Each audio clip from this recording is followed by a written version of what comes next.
Hello, welcome to Vidyascooking channel. This is Vidya Lakshmi. Today I'm going to show you how I prepared mushroom ghee roast. This can be served as a side dish or it can be served as a starter. This is very tasty. I'm preparing this using very less ingredients and it's very easy to prepare. All the ingredients are prepped and laid out.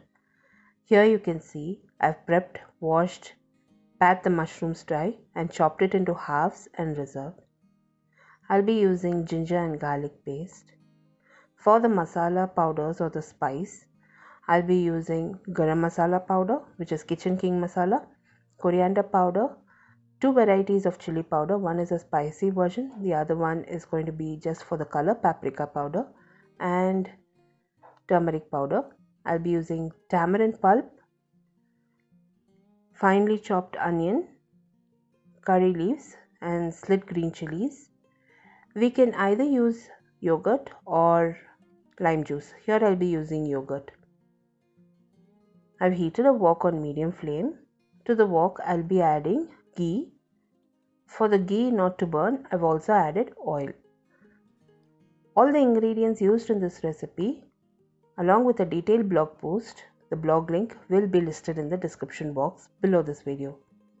The same recipes are also translated and posted in YouTube Tamil. YouTube Tamil channel link will also be listed in the description box below this video, along with my social media handle links.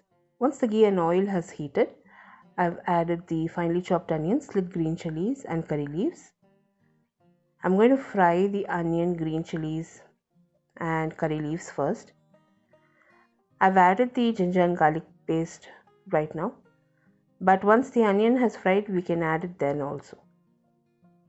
Now the raw flavor from the ginger and garlic paste has reduced, the onion has fried.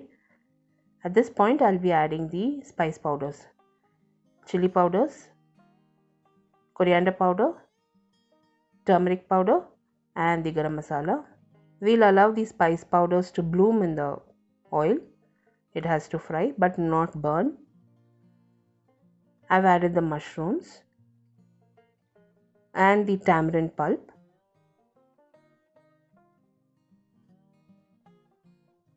We'll fry all the ingredients. You can see I've used that paprika powder, the Degi Mirch powder, which is giving a good color. In my previous ghee roast recipes, I used to prepare a spice masala paste and then prepare the ghee roast. That is slightly a laborious process. This is a simpler version. I've added the yogurt. Now I'm going to fry all the ingredients. The mushroom will eventually release a lot of moisture. So wait until the mushroom releases a lot of moisture and it cooks in its own moisture. And accordingly we'll add the water. Here you can see the mushroom has released a lot of moisture. I've just added 2 to 3 tablespoons of water at this point. We'll cook the mushrooms. We'll need to cover it and cook it. Once the mushrooms have cooked, it hardly took me 2 to 3 minutes to cook the mushroom. The masala has released a lot of that oil. At this point I've added the salt. Don't add your salt in the beginning. It will become too salty. Fry all your ingredients. Once you add the salt, the ghee has separated from the masala. The mushroom ghee roast is ready at this point. All the ingredients used in this recipe will be listed in the description box below this video.